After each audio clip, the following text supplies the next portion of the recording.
What's up, guys? We got a new log to put on this channel, new video, whatever we want to call it, a new file. Ooh, to the garage files. Yeah, we're moving on with the truck. Just got distributor in. I believe I'm pretty good. We're on number 1. We're up, cranks all the way up, top dead center.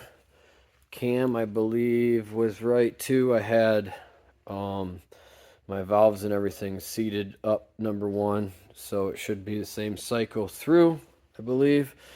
She cranked a couple times by hand good. I don't have a video of that. Right now I'm messing with the Ron Francis wiring kit for the engine. I really like the kit. It's a really nice kit. Everything's labeled. There was some things I had to like back remove and reverse and yada yada to really wire it up. The kit's nice. I mean, I took my sensor off the other throttle body. I'm doing a Super Coupe throttle body, so it's bigger because we ported the top and bottom intake and knife edged it, if you remember in the one video. Had to rerun this back. I wanted to separate it from this harness, have it so I can move it. That's for my engine coolant temp sensor. Injectors are all set up. Now these injectors aren't the standard injectors for this 2.3. I don't think I've even talked about this yet. These injectors I got off Stinger, and they're supposed to be a programmable bandwidth to them. So if, like, say I bought too large of injectors, it's supposed to adjust the curve to lower that so they will work. I guess that's how that works on that. That's what these are supposed to do. My other sensor, I had to do a piggyback style. This is the Super Coupe sensor, and I plugged in, but I guess I could have changed this entirely and didn't have to do this, but whatever, it works. I gotta finish wrapping some of this O2, excuse me, O2 sensor. I'm not gonna use. I gotta run a wideband after I get all this done.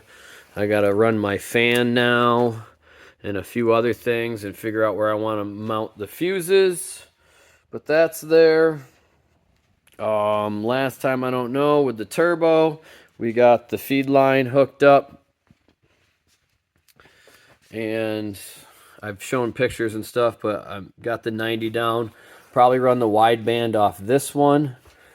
It says not to run it, but from like 9 o'clock to 3 o'clock. I mean, this is at about 9 o'clock, but I don't know if I want to run it here because I got to figure out how I want to run my wastegate pipe.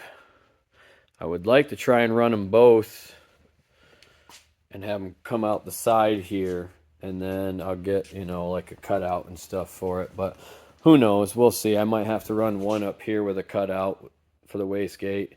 We'll see. I just want it to look nice too, besides be, get the best use out of everything, so to speak. Anyways, I gotta do some more wiring. And then I had to do my own pinouts and stuff because my wiring harness accidentally got thrown away for headlights and everything. So I had to do the pinouts. I could probably go to the junkyard and get another plug and wiring, but I think if I do, I'll just get the plug and then do the pinouts and just wire up what's needed off that and eliminate the other ones to give it a really lot cleaner look. So I think I'm going to do that. Still got to get the fuel cell. I've got the box mocked up right now.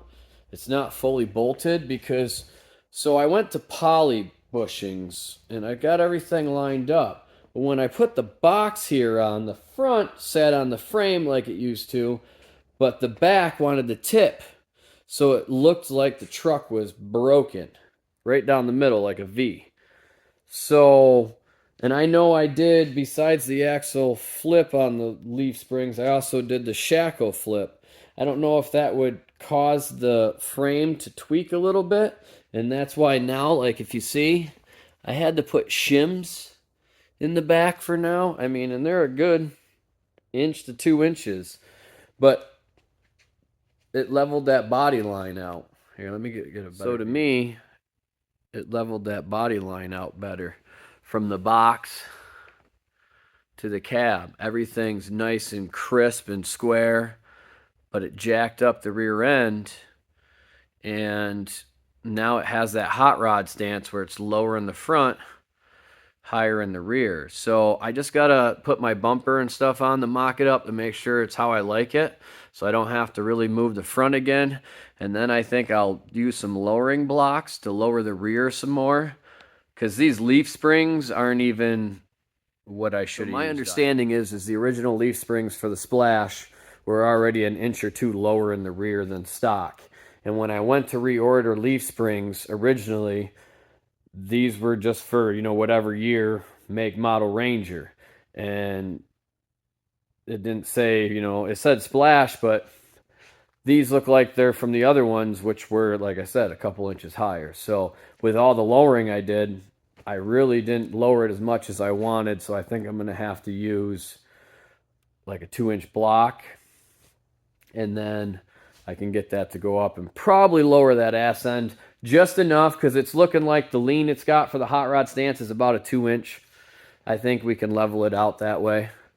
But I just want to make sure I don't have to change the front too much, because remember, I did this coilover setup, and there's adjustments here too. So I'm just trying to cross all my T's and dot all my I's. But I also, I mean, I think I did a thing with the windows, got that done. I'm going to be tinting them.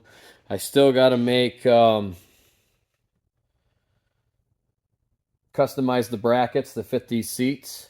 And then I was going to do, there's a company that makes stainless steel style door panels, but they only go up to the 92.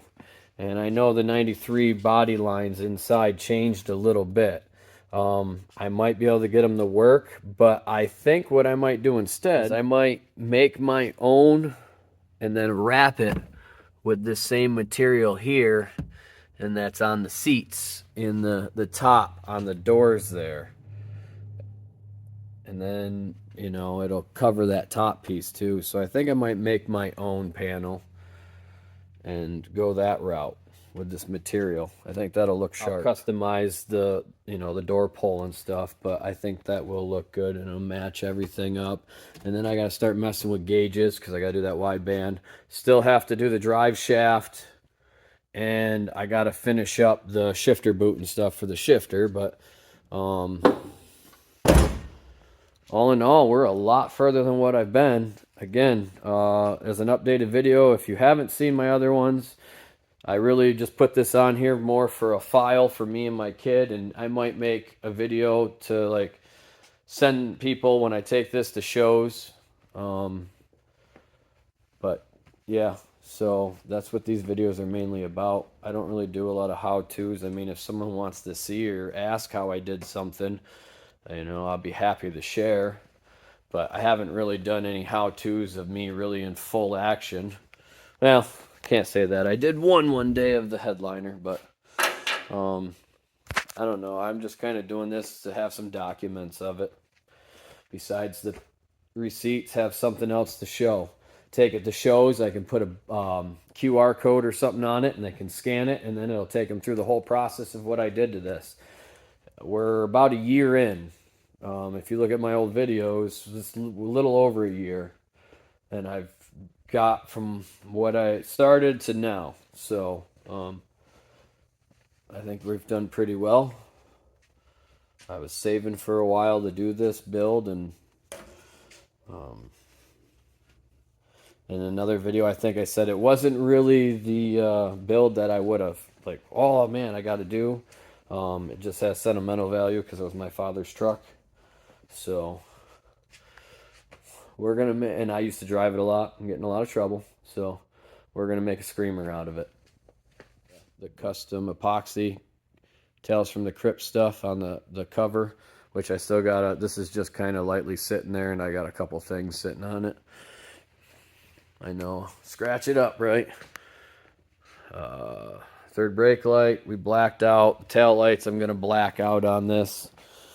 I think I like the blackout look with it more. Again, the windows are going to be blacked out. I got some custom decals I'm going to do. I do have a roll pan for the back that I got to start mocking up when I get there. Again, the custom differential there. Like I said, I think we're going to do lowering blocks to get a little bit lower. I still got to put this side on. This side's only mocked up for now, so I could see body lines and stuff and see what I like. I was going to do the flat, almost shaved like door handles, but I want to keep some of the originalness to it. And yes, it is a pink. My son picked the color. We wanted to do like the old classic hot rod / Elvis Cadillac pink and then do the patina. He liked the patina look. And with the Tales from the Crypt stuff, with the patina look, I think it's like, you know, gives it that beat up like it's come back from the dead, raised from hell type, you know, even though it is pink. It's cool. It gives it that vintage, with the black and white comic books, I think it gives it that old classic vintage, even like 50s kind of horror feel, you know? So that's what I was going for. I love horror stuff. My dad didn't really get into it. He thought it was kind of cheesy and dumb, but he did like Tales from the Crypt and the Crypt Keeper. So that's why we did that. I even did it on the hood in the middle with the patina look. It's hard to see because I got the hood slid away right. So yeah, guys. So I mean, that's an update. I still have a lot of wiring to go in here. So, I mean, I guess this is a good spot to stop. Maybe I'll do another one when I catch up with wiring and a few other things and get more stuff coming in. I am waiting on a few parts to finish a few things off. I'm hoping to fire this thing up in the next few months, so we'll see.